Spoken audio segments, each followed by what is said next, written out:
Thank you, Gary. Welcome, my friends. Tonight, what I want us to do is to explore two ideas that are widely understood to be mutually incompatible. Either you believe in religion or you believe in evolution. The problem, of course, for us is twofold. One, most of us are Jews in this room, and Jews don't really have a problem with evolution, except that our Christian friends keep telling us we should have a problem with evolution.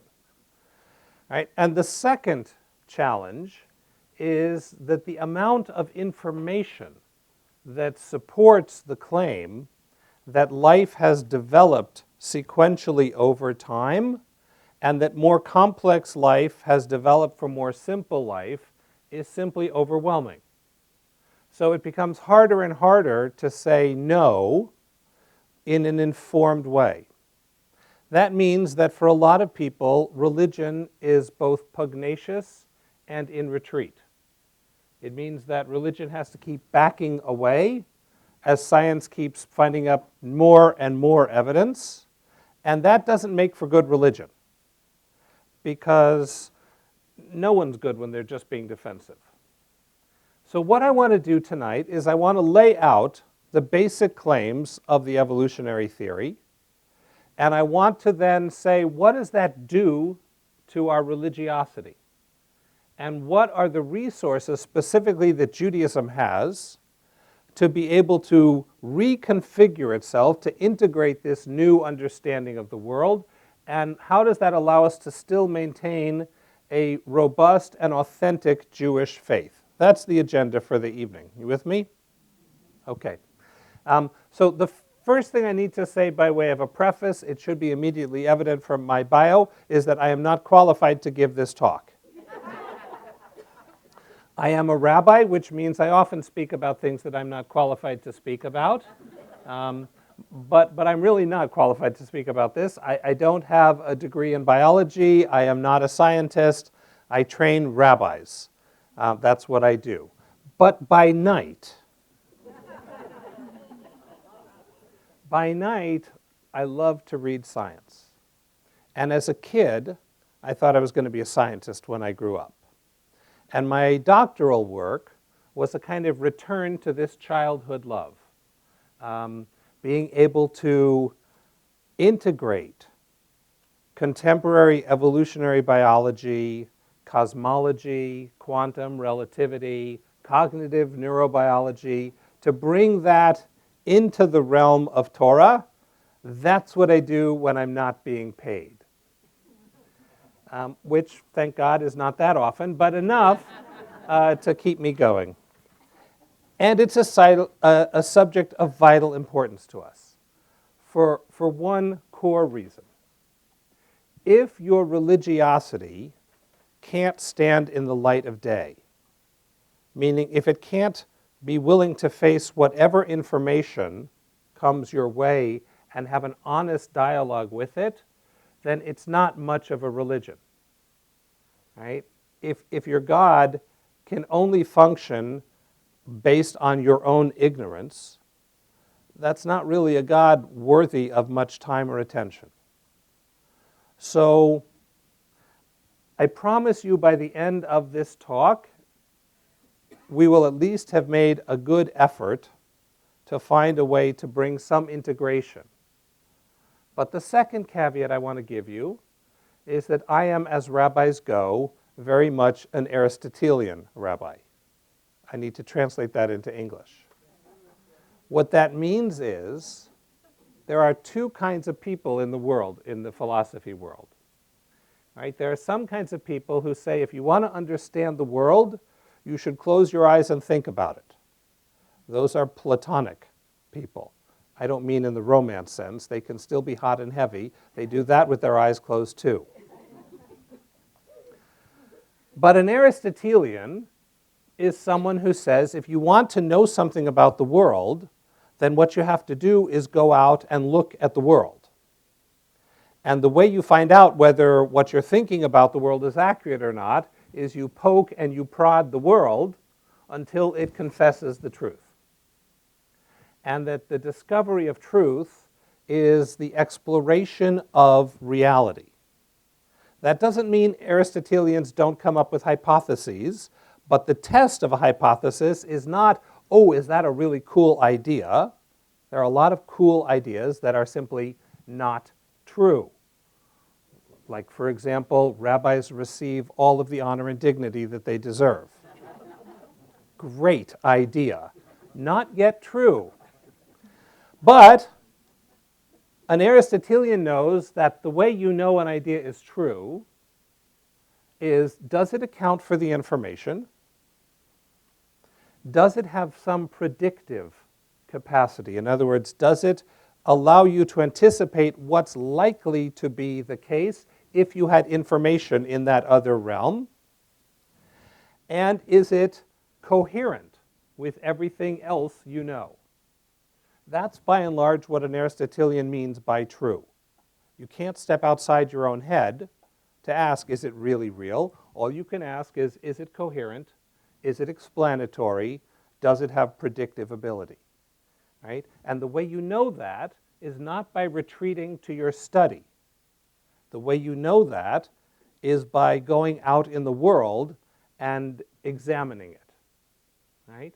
So what that means, that sounds innocuous enough, but what it means is that the umpire for is something real or not is not in the realm of religion, it's in the realm of science.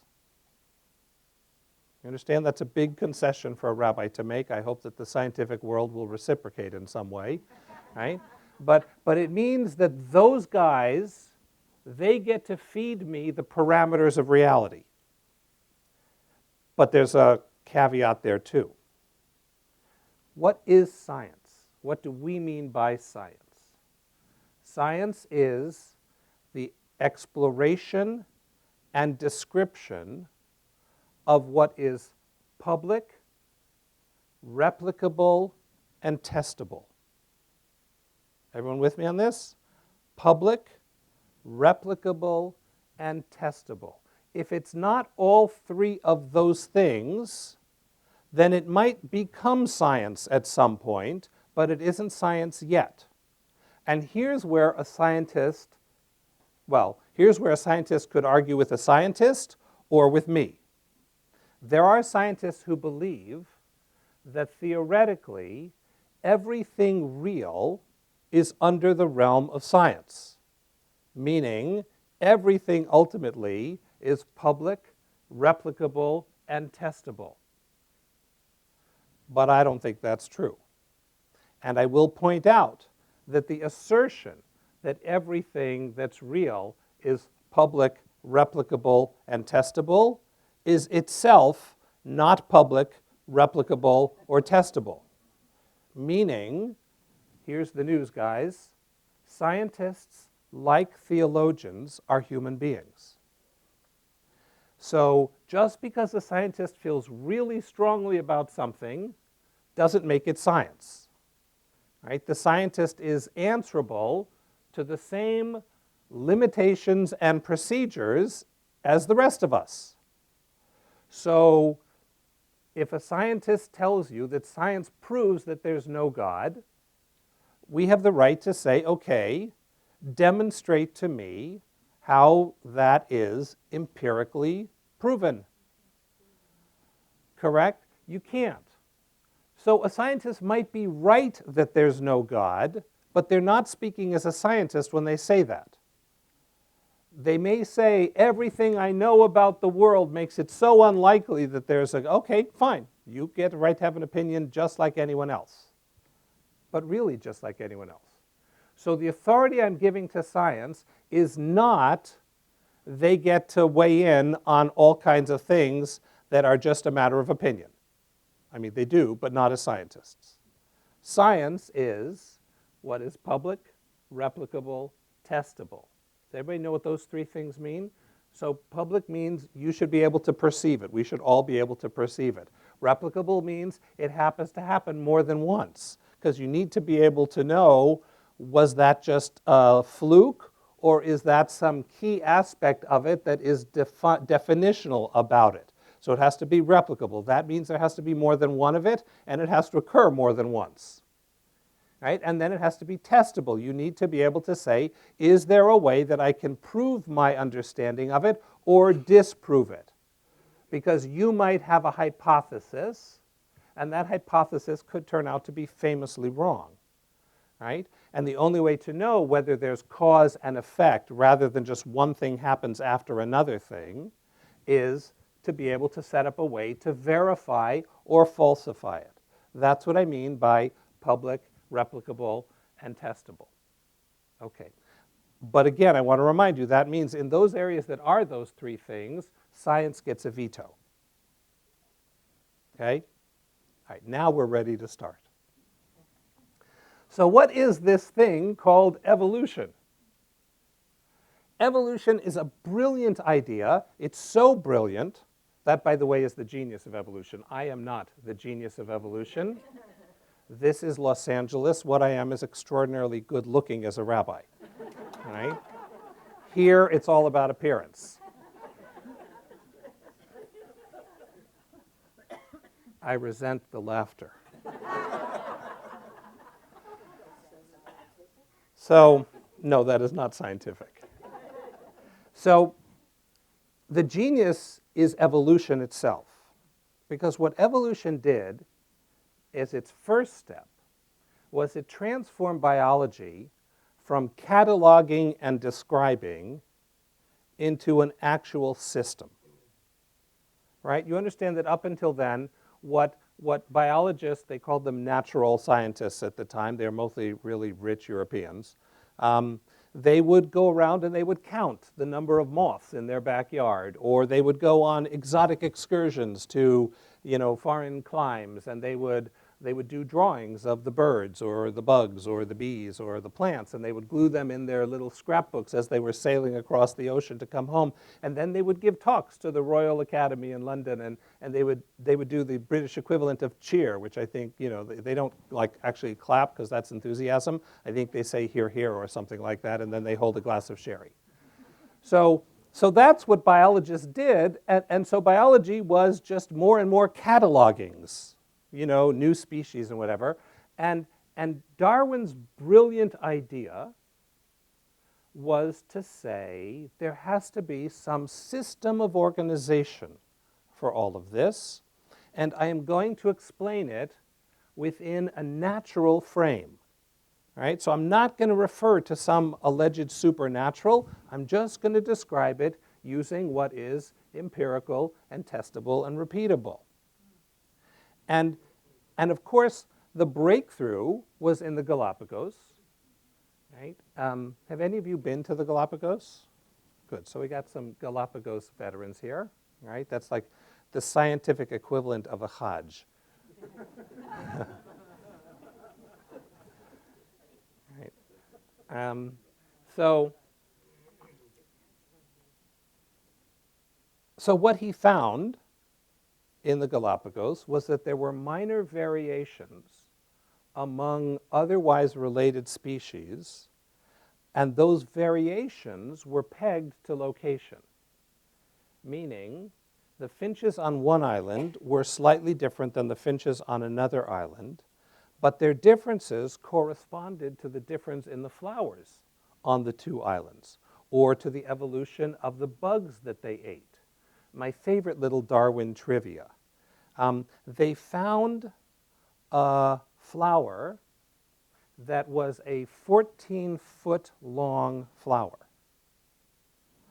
And Darwin hypothesized that somewhere on the planet there was an insect with a 14-foot tongue.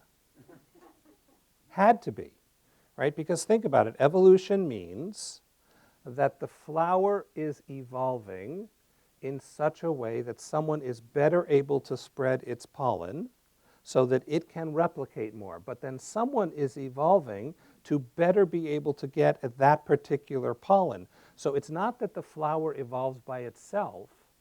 The flower and the bug are each evolving each other. They're each selecting each other. And sure enough, about I don't know, 15, 20 years after his death, they came home with this dog-sized bug that had a 14-foot tongue that corresponded to the flower.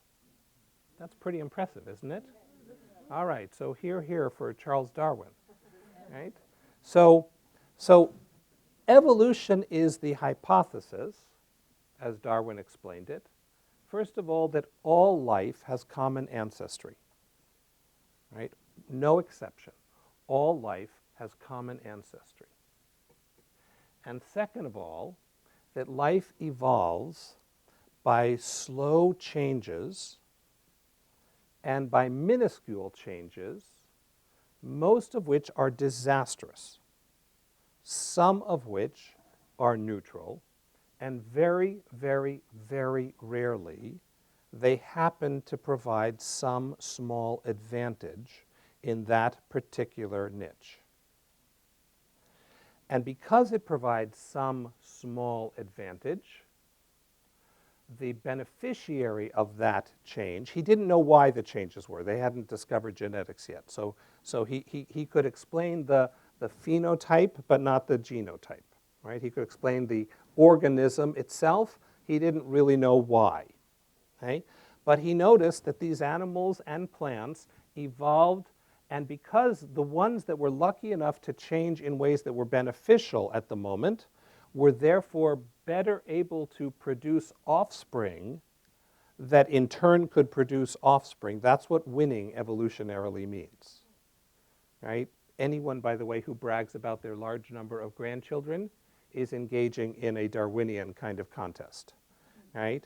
So if you can produce more offspring than the other guy, then the other guy eventually will disappear from the tree of life and become extinct, right? If all of his type becomes extinct and all of your progeny flower and multiply, then they become the winners, although the other thing that Darwin pointed out is evolution could care less, right? Meaning we use purposeful language to describe a blind system.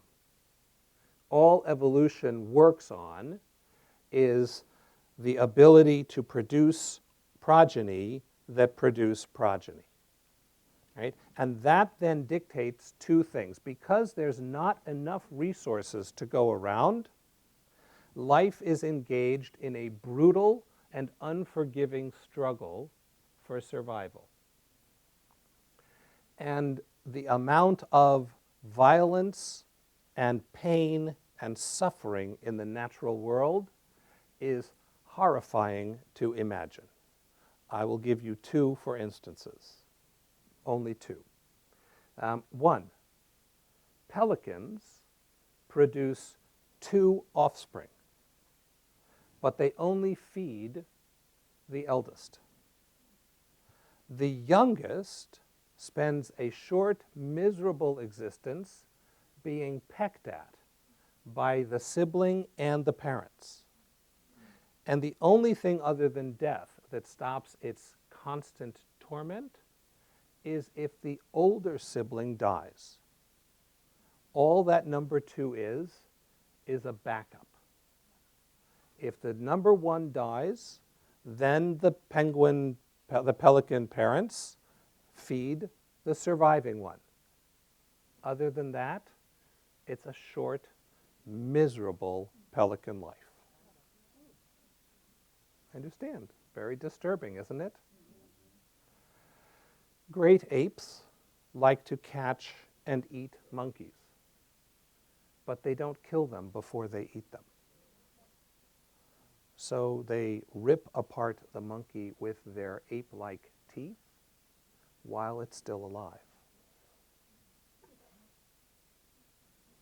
Now, I've already said enough. Why is what? Because it's easier. They don't care how the monkeys feel. It's easier to just eat them. So they eat them, and that eventually kills them. Right? If you don't mind the noise, it's fine. Right? Human beings do it to lobsters. Not my kind of human beings, you understand. right? Lobsters are some of the major funders of this rabbinical school. So,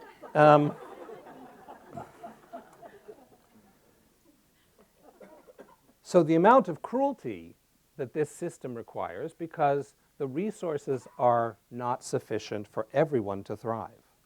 So any slight advantage that you have for replicating and for your progeny replicating, that will make the difference in whether your line will expand or disappear. Right? So in that brutal competition, natural selection does not refer to conscious choice. It refers to nature selecting out those individuals or branches not capable of reproducing successfully. Everybody with me on that? May I just throw in a word? No, not yet. You may not.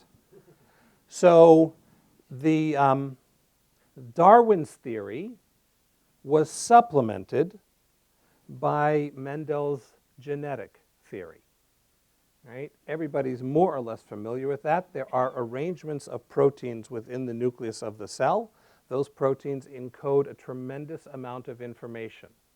Right? And the general way the theory is taught, the DNA tells the RNA what to do. The RNA takes that message, passes it along to the assembly of proteins. The proteins are assembled in accordance with the instruction of the DNA, and that's how it works. Here's the religious challenge. There's no teleology. There's no intended purpose that drives the Darwinian system. In other words, Darwin's system is random. Right? Random in the sense that nobody intended for an intelligent hairless primate to give a talk on biology tonight. Right? And so the world happened to have worked out that way, but it's just happened to have worked out. We're not special in any sense. We're not selected in any sense. We're not chosen in any sense. And in fact, if you take Darwin's system seriously, the dominant idea of God, this creature who is outside of space and time, in complete control and responsible for everything that happens, could only be understood as a monstrosity. Right?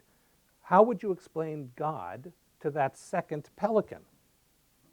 Right? That's not very loving. How would you explain it to the monkey being shredded by an ape? How would you explain it to your loved ones who are suffering the ravages of whatever ravages none of us make it out of here alive? Right? So to assume a God in complete control, that's what drove Darwin away from a belief in religion. Right? Was ultimately seeing all of these, the waste. Nature is profligate in its waste. Right?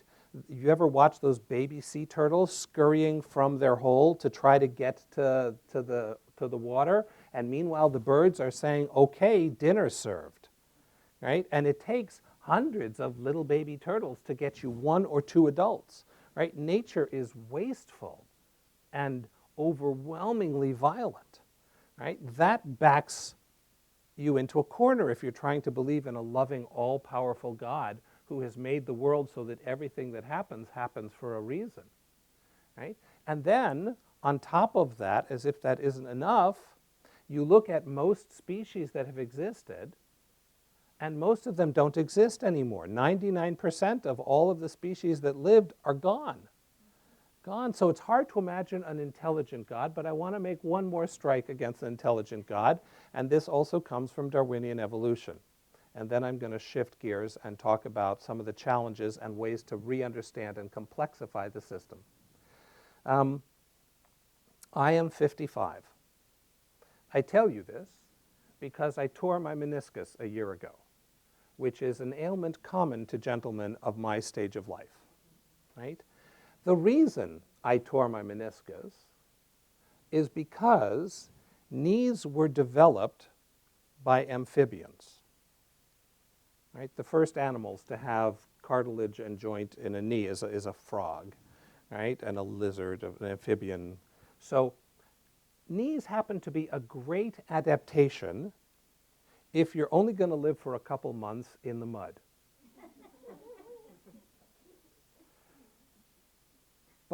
But evolution is all about recycling, right? It's not about, okay, I want to make a primate who can live to be, I don't know, 80-something and walk around on concrete back erect, so I'm going to start from scratch. No, no, no, that's not how the system works. The system works with, okay, what do I have? I think I can stretch this out, and I think I can bend one of these, and I think, right? So the Darwinian system is far from intelligent design. It's moronic design, right? It's the design of someone who's restricted to use whatever's already in the shed, right? So all of our parts are reconfigured assemblages of stuff that was developed for an entirely different purpose, right? These things were never primarily designed to walk around on our backs for 50 years. You never see an ape who walks around on its knuckle saying, oy vey, my back is killing me, right? Because backs, by the way, my dog never has a bad back day either, right? But you try taking a back that's meant to be walked on all fours and you stand like this for 50 years, you're going to have a back problem, right? But that also then makes classical Western religion very hard to take seriously. This God isn't an intelligent designer. This God is a bumbling incompetent, right? Who does all kinds of incredibly stupid things, right? Who needs tonsils? Right? They're just going to take them out, right? So our body is full of all kinds of signs that link us to earlier and simpler life forms, right? And they push you away from the idea that somebody said, let us make man in our image. Really? You look like a balding ape with back problems?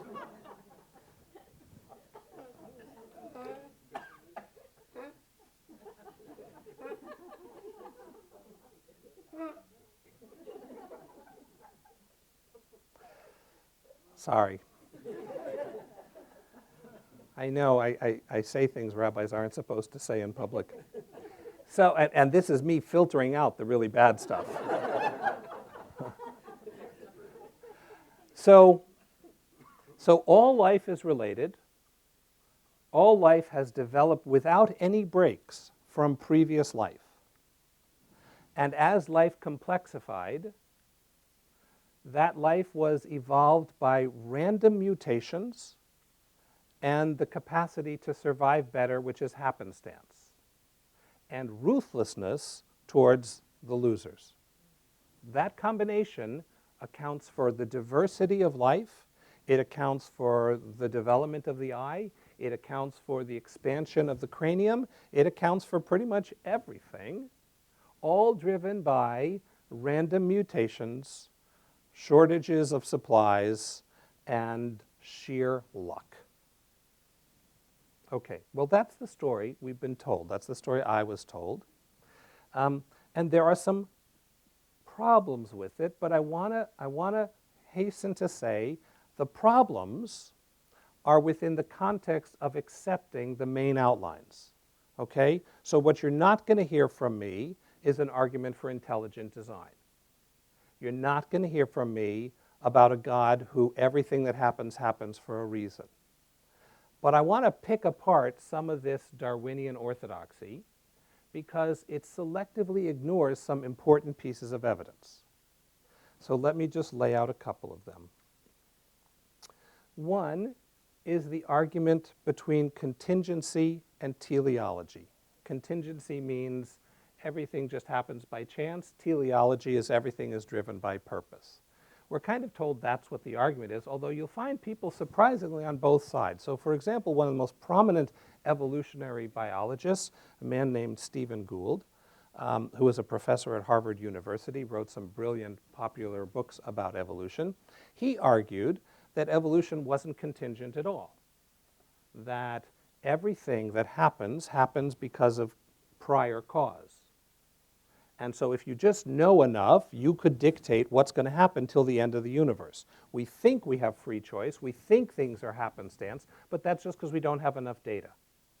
So he argues that if you were to rewind the clock to Big Bang, you would still wind up with Rabbi Artson, 14 billion years, giving a very humorous talk on evolution.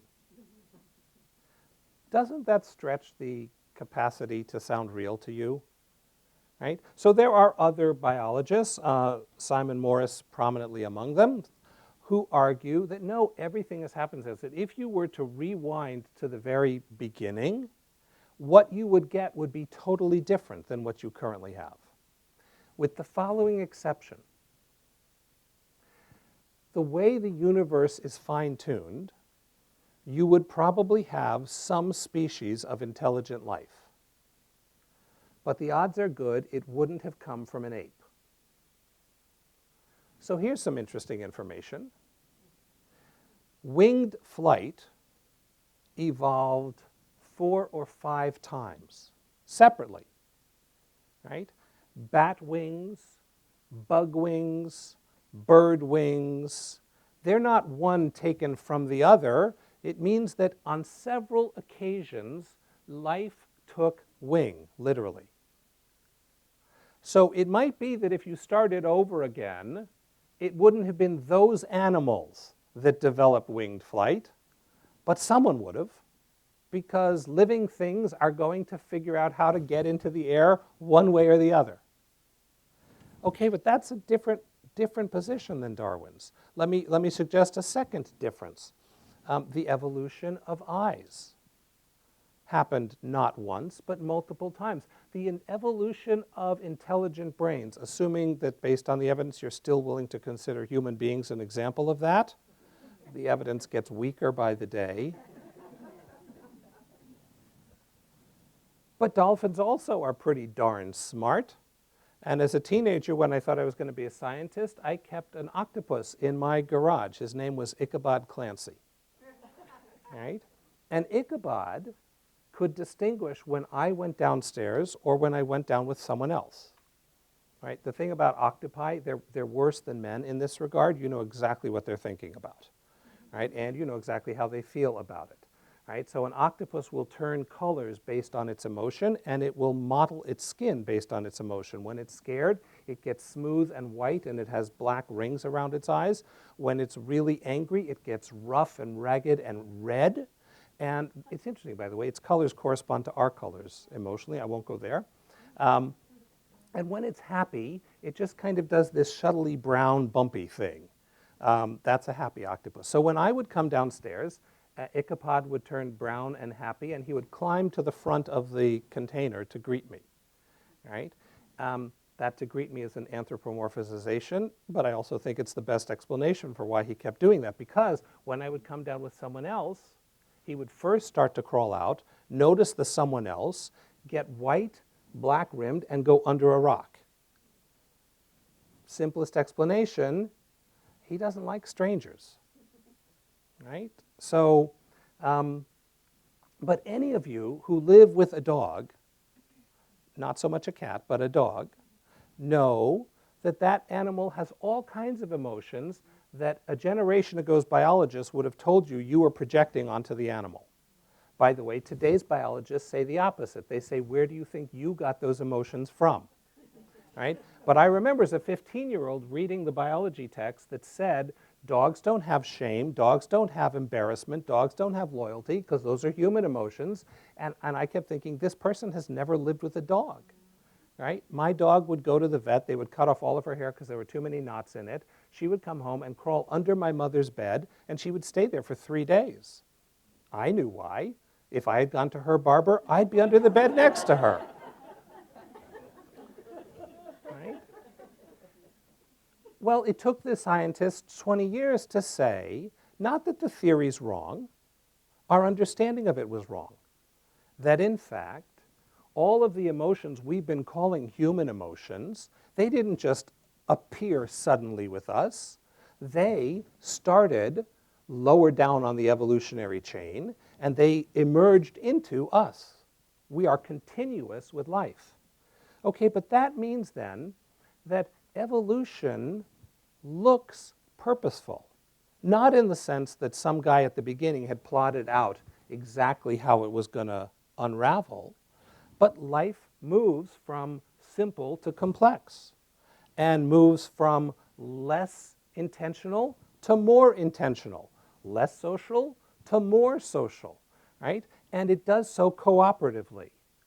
That's a serious modification to the Darwinian theory. It's not aimless. If by aimless you mean it's just moving in every direction all at once, it just doesn't look that way, right? So that notion of life moving in a direction, that somehow has to be integrated into an evolutionary theory, right? Okay, that's point number one.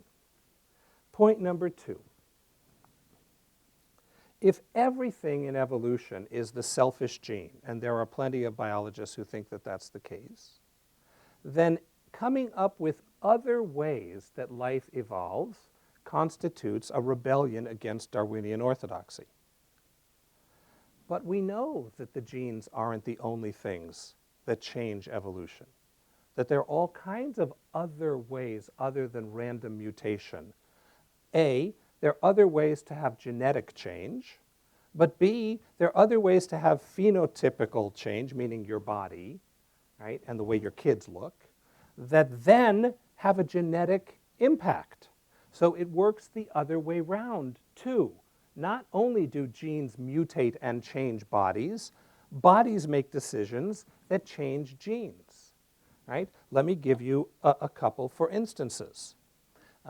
One, brain plasticity, right? No two brains are identical because from the time you were in the womb, you were pruning neurons based on your experiences and the experiences you weren't having, which means by the time you're 1 year old, your brain is already unique among all human brains. No two brains have the same wiring.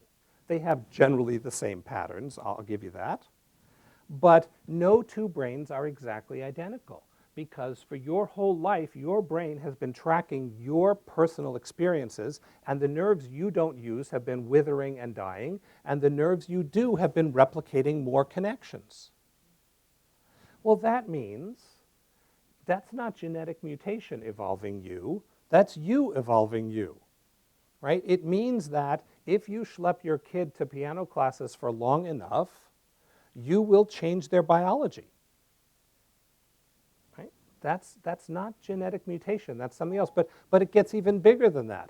Right? So one of the things that biologists don't like to talk about is the role of animals in making choices that then drive an evolutionary system. You know that lionesses, I can't take any more either. I'm with her on that. Right? Which lioness mates with which lion is a decision that somebody gets to make. Some fish or fishes had to decide to crawl out on dry land. Some birds had to try eating clay. You know that there are a bunch of birds that eat clay, and the eating of the clay is alkaline, which it allows them to eat certain plants that are so acid that it would burn their guts out if they didn't eat the clay. Well, they weren't born with that. Some really enterprising bird figured it out. You know, if I eat that red stuff over there, then I can eat that really spicy green stuff over there, right? But that then gets passed along, right? Baby birds watch their parent birds doing that, and then they do that too. Well, that shaped their gut, because all of a sudden it became advantageous to eat higher levels of alkaline and acid, and so their intestines are different because of the choices their parents made. That's not random. It's not random. It may not be a guy with a beard in the sky, but it's not random evolution, and it's not genetically driven evolution, right? It's the organism impacting the genes, the whole impacting the part. All right. So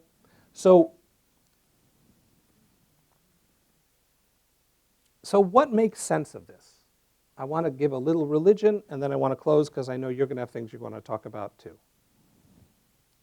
If the only choice we have is, on the one hand, a system in which the only changes happen because of genetic mutation, and that's what changes subsequent generations, and that is completely random, and completely directionless, or a guy in the sky who's in complete control and nothing happens that he doesn't intend, then I want to opt out from both systems.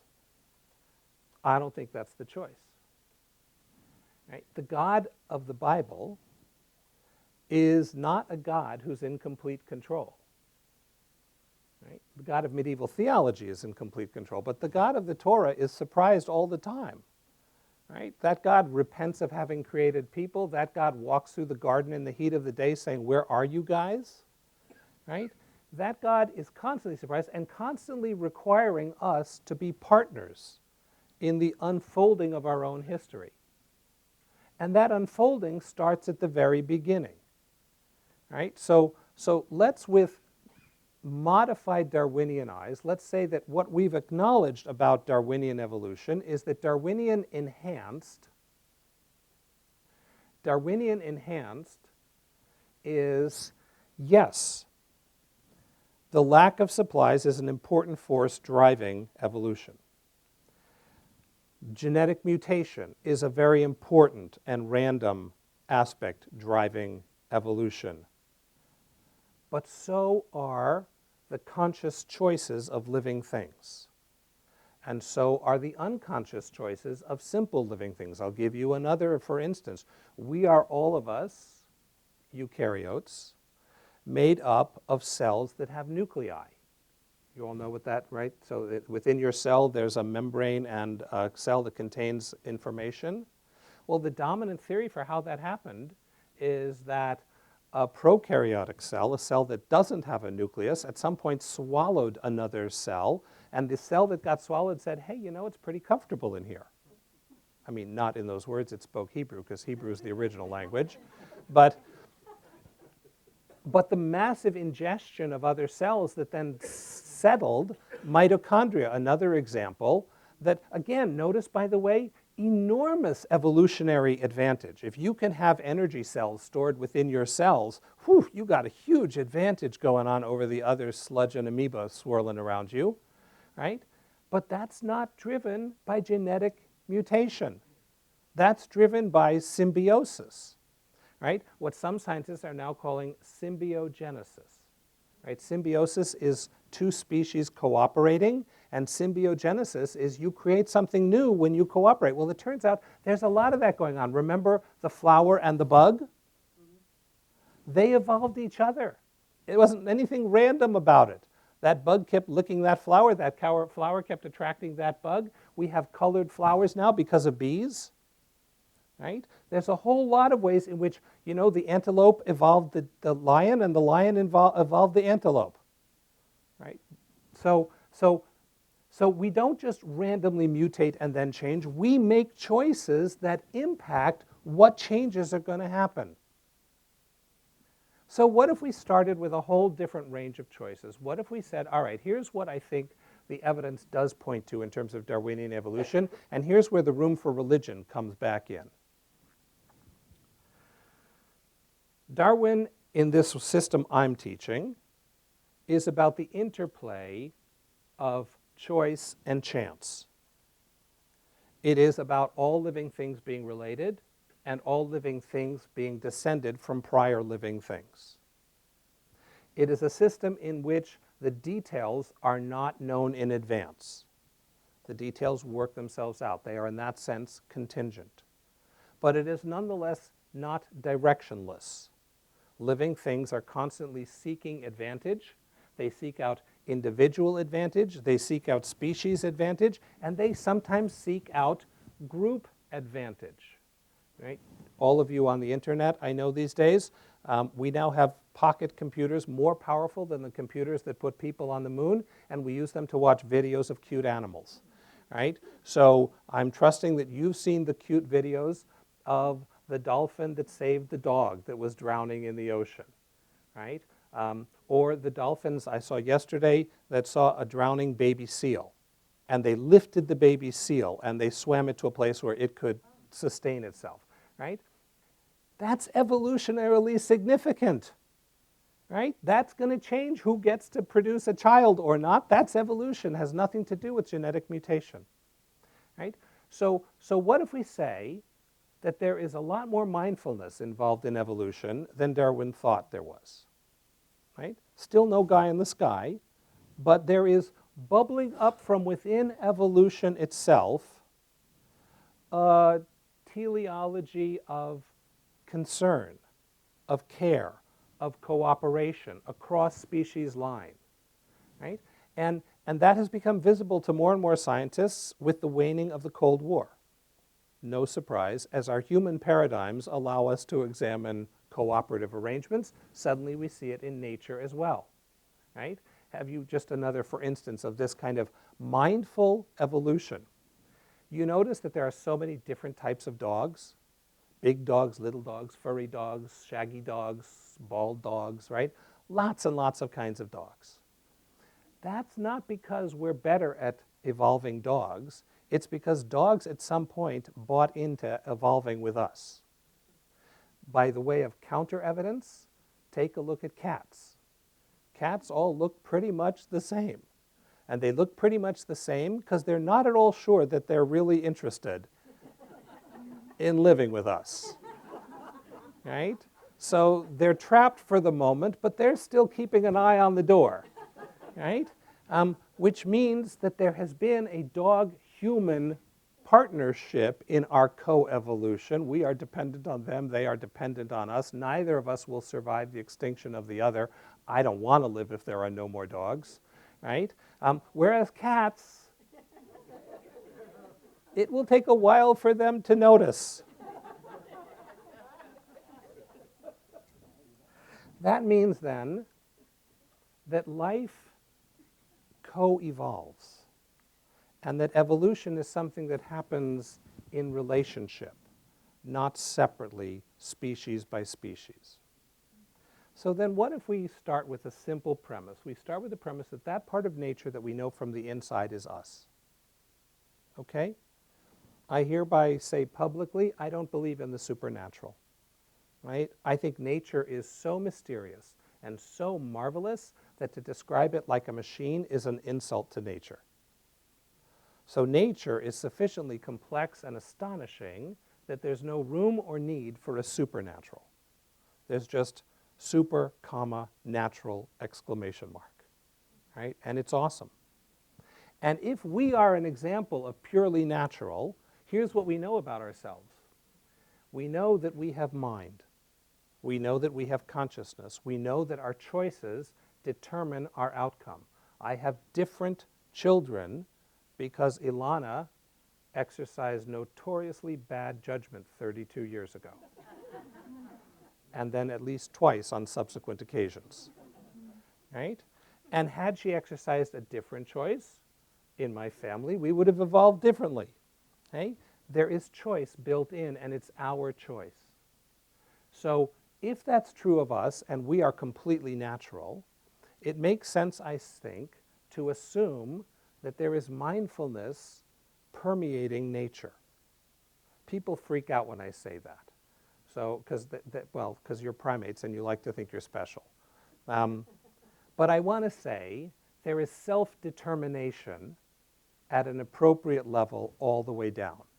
It doesn't matter a whole lot at an electron's level. They can't do a whole lot, right? So they're very much dictated by mechanical-like processes. But as you start to rise in the complexity of the natural world, there are more and more implications to one's inner nature.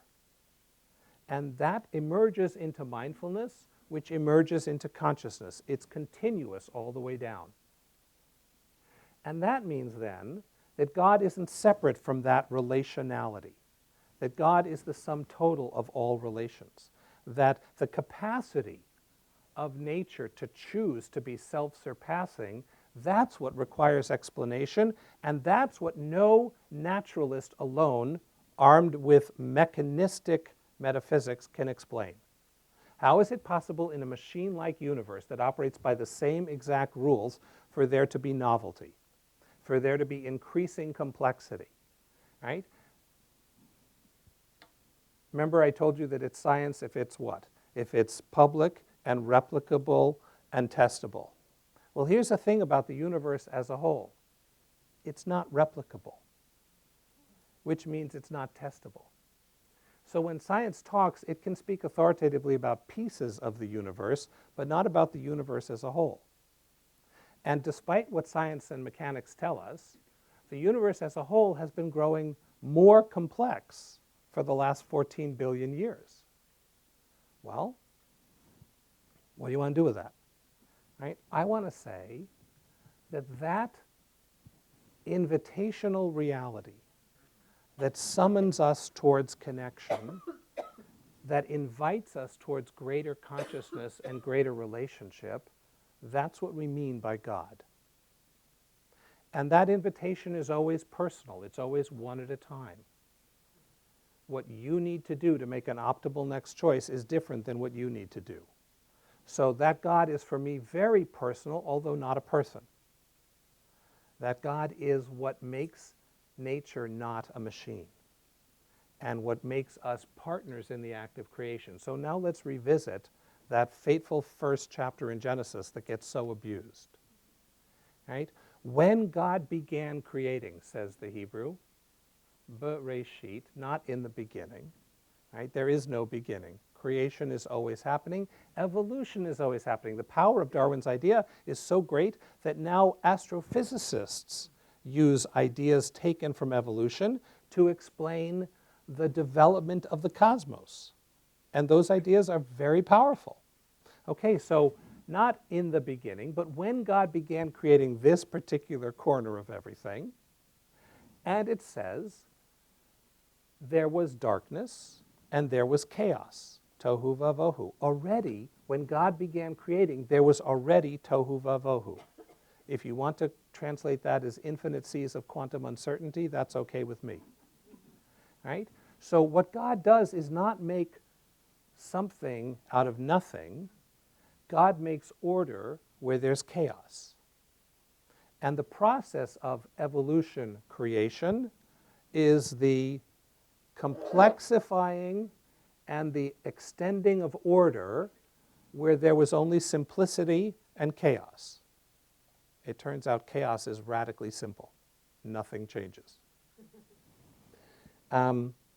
Okay, but then the Bible says some interesting things. So God says, let it be, and it is, and God says, nice, right? Ki tov, it's good. But then it says that God starts to make things liminehu, according to their own nature.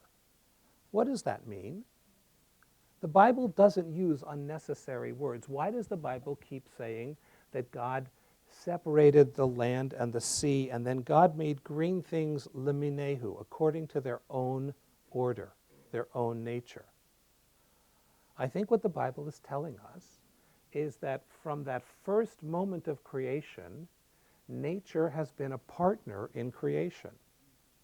God is constrained by and works through the unfolding self-complexization of the natural order. And if you look at the order in which things are made in the Bible, the astonishing thing that would hit any Darwinian in the face is that the Bible, like the fossil elements, goes from simple to more complicated to people. Not because we're special. We just happen to be the most recent vintage. I will tell you, that's nothing to brag about yet. Right? It's looking increasingly evident that we will be survived by the roaches. Right? And that we're not going to make it nearly as long on this planet as the dinosaurs did. Right? But there's another good example, right, of non-genetic modification of evolution. You know, in the beginning, the most prominent gas on this planet was not oxygen, right?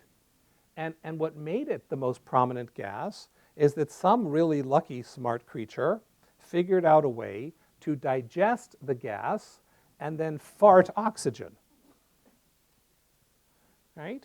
And that changed the atmosphere, right? Because oxygen is a lot more flammable than the other gases and contains a lot more energy. So if you can turn that animal's farts into the air you oxidize, that's what fire is, then you suddenly have this upwelling of energy that those sluggish nitrogen breathers can't compete with. right? Was that a genetic change? No. That was a biological change. We biological creatures changed the atmosphere. And that then created a new niche that our genes kind of moved into after the fact. But the genes didn't get there first. Living things got there first, and then it was a lucky break for some of us. We are, by the way, descended from the lucky breaks. Right? You're breathing someone's farts.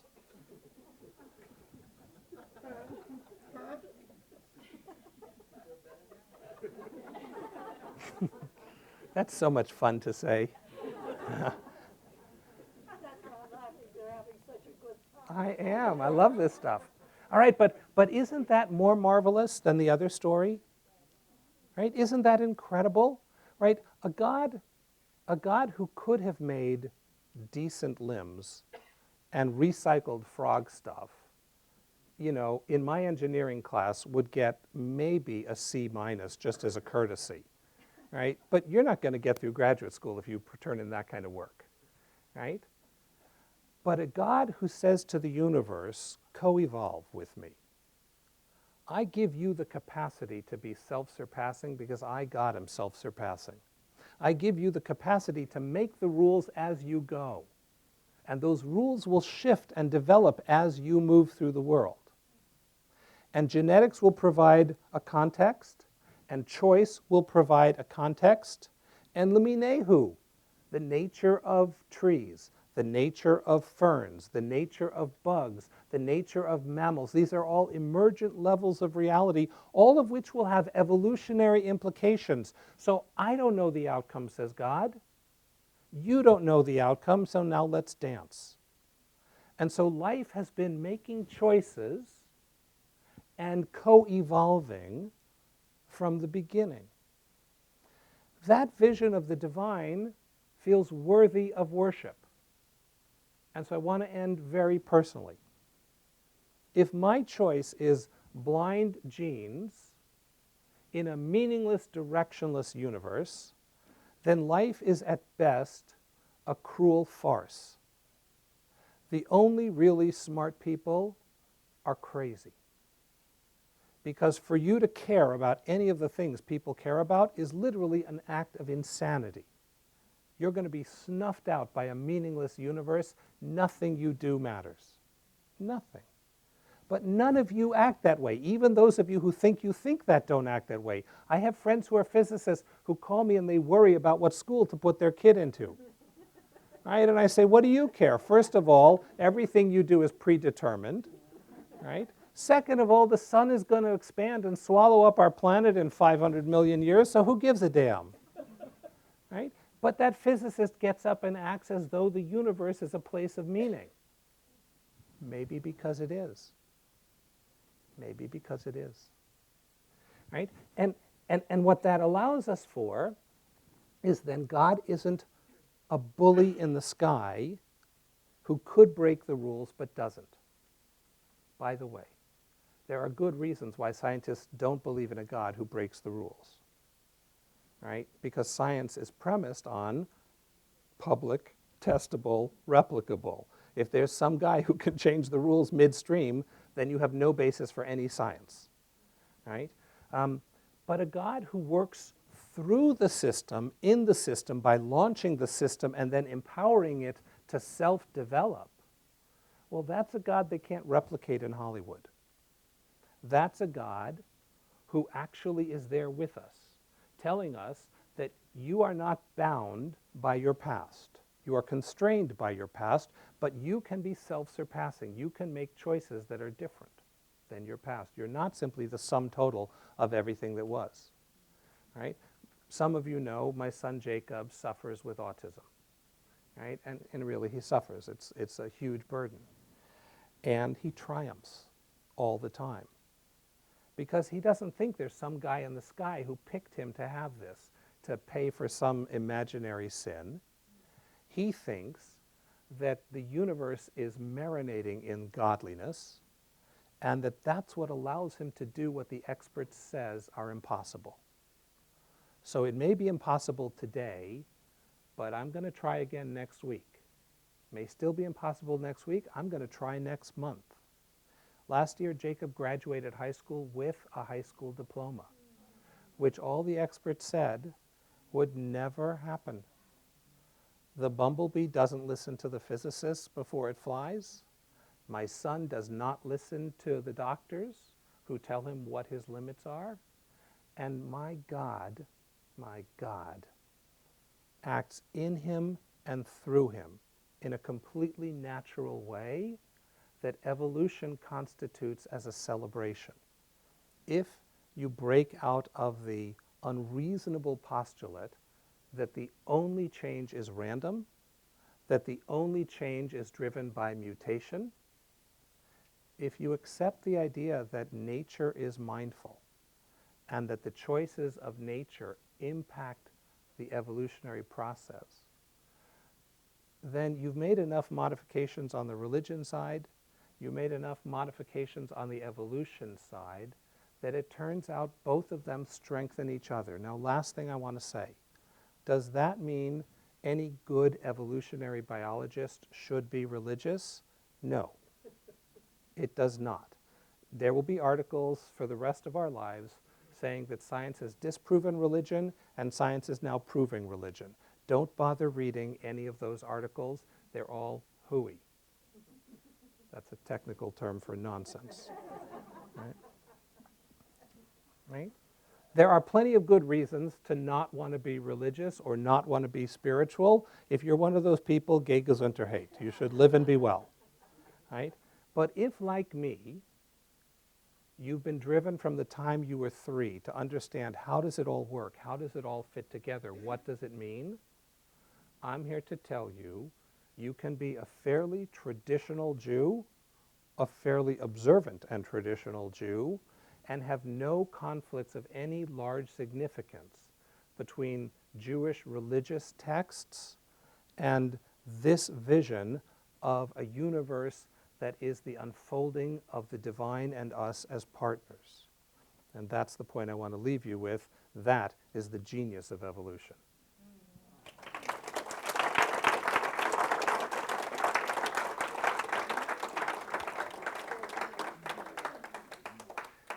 I believe that I am authorized to take questions, both from the live studio audience here in humble Bel Air, and also from those poor, miserable people on the internet who are having to live in other places.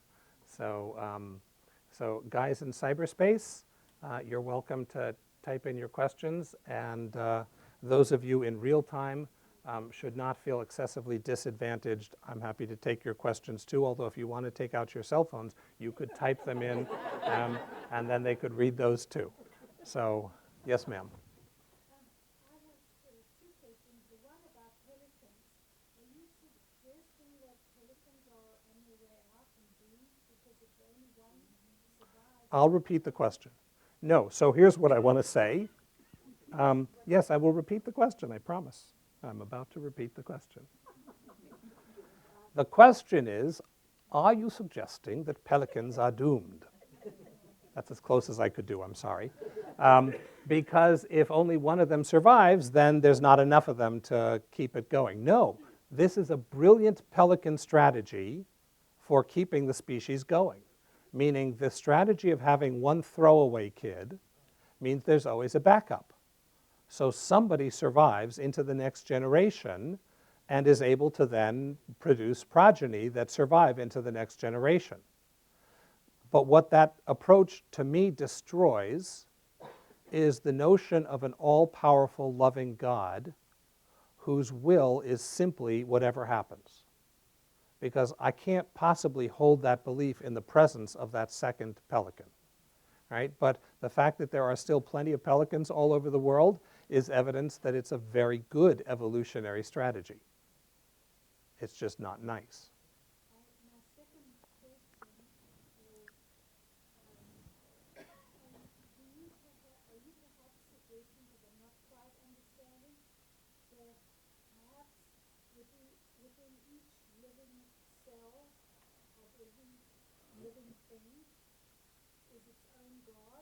No. What I am suggesting, although thank you for the chance to clarify it, look, I know I threw a lot at you, People take courses in evolution for semesters, and people take courses in theology for semesters. I just tried to boil down in an hour, two fields that are very complex. So I'm not suggesting there's a separate God for each cell, but what I am suggesting, the image I want to use is of a universe marinating in God. Let me give you another for instance. So if you believe that God is up there, out there, then what's impossible to understand is if God is up there, out there, then how does God care about you and you and you and you? Like it's just inconceivable. There are a lot of us. But if you take a pitcher filled with ice, and then you fill that pitcher full of ice with water, you don't marvel that the water touches all the surfaces of all the ice cubes, because it's just everywhere. So what I'm suggesting is there's no separation between God and the world, that the world is permeated with God. And therefore, it's not surprising that God knows each of us individually in the same way that the water in the pitcher touches all the surfaces of all the ice cubes, because it's always been there. It's not like we have to call God down or call God out. There's nowhere that isn't full of God. That's what I'm suggesting. Yes, sir. Did God speak to Moses in words? Did God speak to Moses in words? No. How So if you take seriously the notion that God works in, with, and through nature, and that there's no other world other than the natural world, then God spoke to Moses the way God speaks to you, which is through your intuition and through your discernment, right? You sit in silence and you yearn for the divine, and then you distill that into words. The words are both yours and God's, right? And that's not to say that we can't mishear God. We certainly can, because our own desires are so pressing that sometimes we mistake what we really want for what God wants. But the fact that we sometimes get it wrong doesn't mean we can't get it right, right? And again, if my portrayal of God is accurate, and I think it is, then it means that you're going to hear God's words and distill them differently than the person next to you, because you will hear those words that are appropriate to you, right? And that God is at all times relating to us, because it's in relationship that evolution happens. It's in relationship that all advance happens. Our identity is purely relationship. None of us exist by ourselves. As the poet says, no man is an island. Yes? The God that you speak, is it the same God that the Muslims have? Well, so here's what I want to say about the Muslims and their God. You know there are a lot of them and very few of us, right? So you can't make a generalization about the Muslims' God any more than I could make a generalization about the Jews' God. In fact, even less, because there are way, way, way, way more of them. So here's what I want to say. No people is absent its saints, and no people lacks for fools, right? There are terrorists who abuse Islam to clothe their violence and their terror. The number one victim is Muslims. So rather than trying to say our side is the good guys and their side is the bad guys, I would rather say there are Jewish schnooks.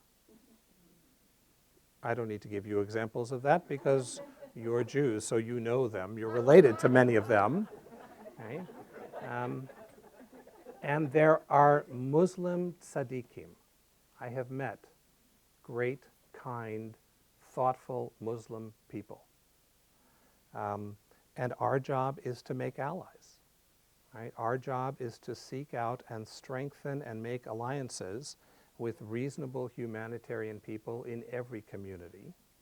And part of the way I do that is by teaching this vision of religion. I have a public figure Facebook page that has now 23,000 likes, right? A couple thousand of them are Muslims. really, who don't want to convert. They just think I have something to offer them, and they like the wisdom that I have.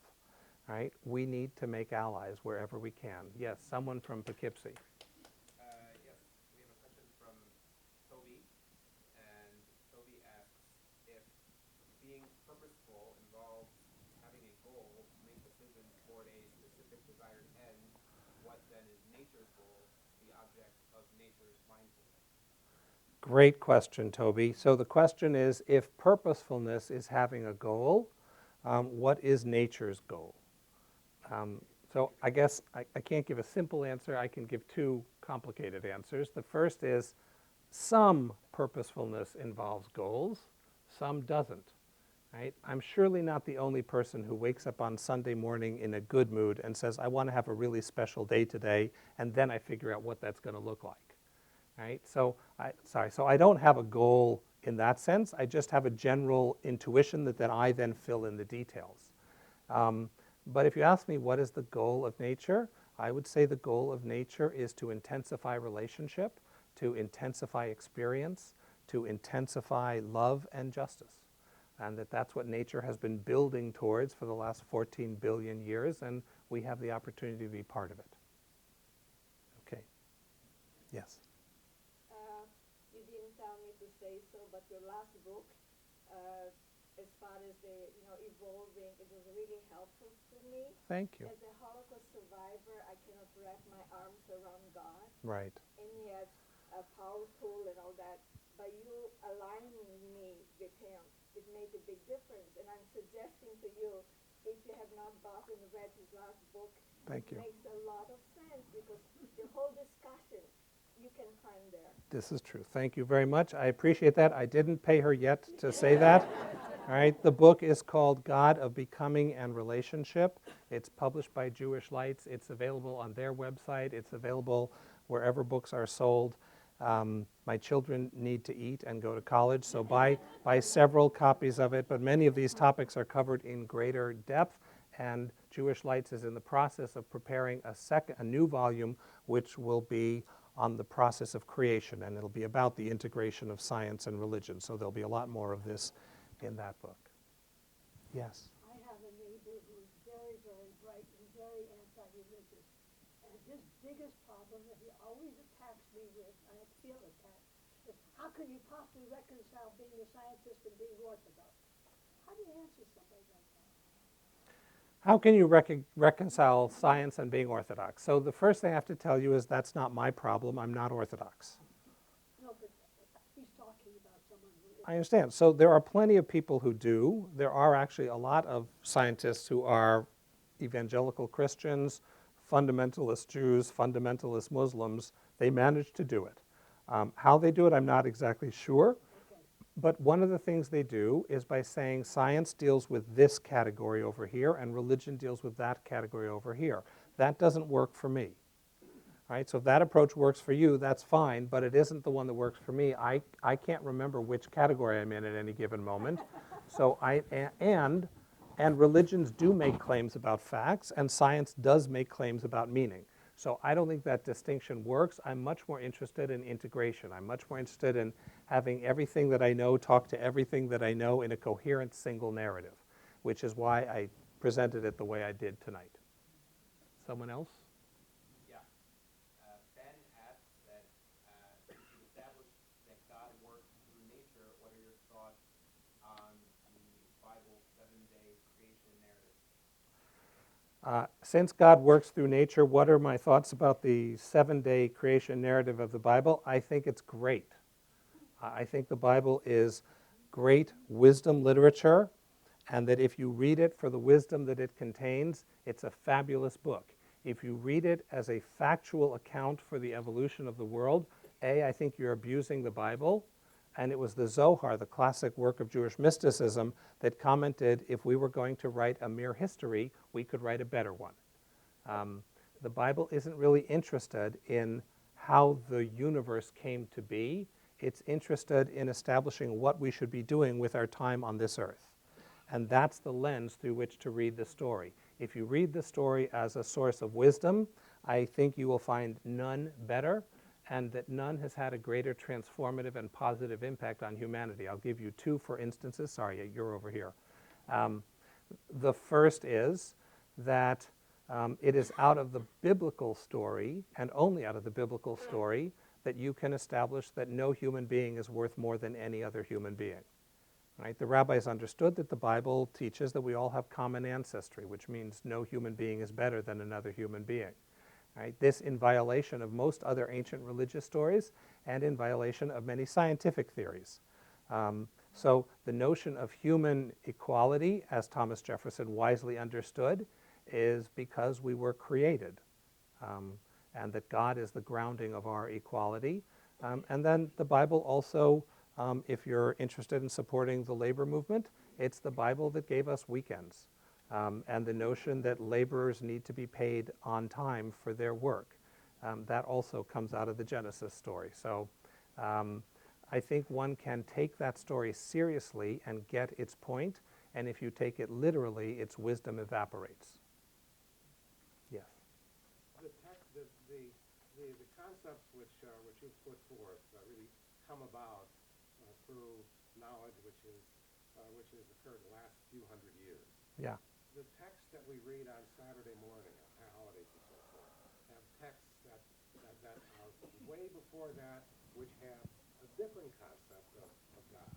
So how do we then make sense of those texts in view of what you talked about today? The question is, the ideas that I've raised are fairly recent ideas, meaning a couple hundred years old at most, and the texts we read religiously are thousands of years old. So how do we reconcile that? So let me say something truly radical. The Bible doesn't have a theology. People read the Bible and they come up with a theology to try to account for it. What the Bible has is a bunch of stories, and it says, tell these stories. And then the Bible has a bunch of practices, and it says, do this and don't do that. But the Bible never tells us the status of the stories. The Bible never tells us the status of the practices. It says, tell these stories when you walk by the way, and when you lie down, and when you rise up, right? And it tells us, don't do this and do this. Well, I think the Bible's got it right. The Bible says, if you tell these stories a lot, you will tell them in a way that makes coherent sense in your time. And then they will be abiding sources of wisdom for you. And if you practice these practices, you will practice them in a way that fits your time and space, and they will be sources of community and strength for you. That's what the Bible's interested in. There's a reason why the Bible never defines God. Right? It never says, here's the way the Bible's authoritative. It never says, it takes later people to say that stuff that worked for their time. But I want to tell you as a theologian and someone who loves science, science is always provisional and theology is always provisional. Right? God forbid that either science or theology should be the same 100 years from now as it is today. But what will be the same is the stories we tell. But we'll tell them differently. We'll tell them in ways that invisibly integrate our own knowledge, our own sense of the world. Right? And that is a very Jewish way of reading the Bible. So let me give you a for instance. When I teach the Bible to people who are thinking about becoming Jewish, they have a very different response than when I teach people who are raised Jewish. You give the book of Genesis to people who are raised Jewish, you show them the story of Abraham, and invariably some Jew says, Rabbi, my Bible has been tampered with. Somebody took out the story of Abraham and the idols. Right? Well, everyone who's been through Cheder or Sunday school knows that story. What you may not remember is it's not a biblical story. It's a rabbinic story that someone told later on. So here's the question I want to ask you. That story is about 1,700 years old, right? Abraham smashing the idols, right? What can we imagine about the person who made that story up? What did that person believe about the status of the biblical stories? Here's what I can tell you he couldn't have believed. He couldn't have believed they were literally true, right? Because you don't make up stories about literal, true characters. You only make up stories if you think that they are stories to riff on. Right? So the fact that the classical rabbis, the guys who brought us the Mishnah and the Talmud and the Midrash, that they were prepared to write stories about the great biblical figures means they understood that the truth of the Bible is not at the level of history or literal, that the truth of the Bible is at the level of meaning. And therefore it's ours to mold and to live with and to make our own. So that's what you should be doing on Saturday mornings. Yes. If you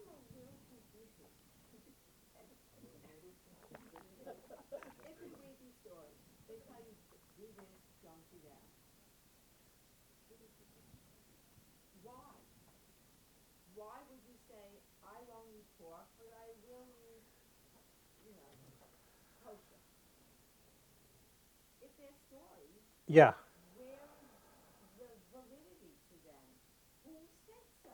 Okay, good. So here's the question I will leave you with, because now we are venturing away from the topic that I was charged to speak about tonight. I'd be happy to come back and give a talk on why do it if God didn't command it. Happy to give that talk, although at some point you understand that what I'm saying is God did command it. Right? The way God commands is not by dropping a book on our heads from the sky. The way God does that is to speak to our conscience, and then we turn that into stories and practices. That's how God commands, right? And the evidence of it I will summon to you from the book of Deuteronomy. Deuteronomy says that when you walk in my ways, then the nations of the earth will look at you and they will say, what a wise people, what a great God. The reason the Bible is authoritative is not because of its author, it's because of its wisdom. Right? And the wisdom of people who learn to eat as a sacrament, not simply to gorge themselves. That's a lesson we all need to learn. That we need to eat in such a way that our every meal is a reminder of our Jewish values. That's a lesson we all need to learn. That we need to remember that life is short, so if all you do is chores every day, at the end of your life you'll have a clean house and an empty life. So you better practice taking off one day a week where you don't do any chores. The only people I know who can guarantee they don't do chores one day a week are Sabbath-observant Jews, right? I don't need some guy to bark that out of the sky to me to know that that's a really good idea. It's just a really good idea. It's such a good idea that I'm going to call it divine, right? And what I mean by divine is not the guy in the clouds. I mean the one who makes relationship possible and the one who invites me to a feast that life is, a feast of love and justice and connection, right? And in that sense, the Bible is God's, but only in that sense. Yes? Another question from Toby. What is the role of prayer to your concept of God? That's a third talk I should give, Toby. By the way, there's a chapter in The God of Becoming a Relationship just on the nature of prayer, but it's a bit far removed. So either one last evolution-y question or we're going to call it quits. So anyone either in Cyberland or I already had my turn. you I was in Galapagos Islands, and I must share the word adaptation is amazing. the world is itself amazing. You are right. All right. Did you have a? I was just going to try and sum that really what you were saying earlier when you were talking about the Bible being in the direction of kind of guided wisdom and it's adaptable, which is the same thing that evolution really is. So basically Sure. you're saying that theology and science are really the same thing. No. Those will be careful. There are enormous overlaps in method between theology and science. Both science and theology advance by making proposals and then checking them out for their explanatory capacity, their coherence, and their predictive ability. But science is better at it because it has a more restricted domain, right? Because science restricts itself to those phenomena that are public and replicable and testable, the capacity to verify is much higher. But unless you believe that that's all of reality, which I don't, and I assume you don't either, then there's a whole big realm of reality that is not public or replicable or testable, And their theology is also making thought experiments and then checking them out, seeing how they work. So there are a whole bunch of us who tried the idea of an all-powerful, eternal being who knows everything and dictates the outcome. To my mind, that is a flawed hypothesis. I'm now prepared to put that aside, along with Lamarckian evolution, along with other scientific theories, ether, that no longer account for the data. And I'm going to bring out this other way of reading Jewish texts that retains a sense of the divine, but it accounts for the data better. So we'll give that a shot and see how that works. Thank you very much, everybody.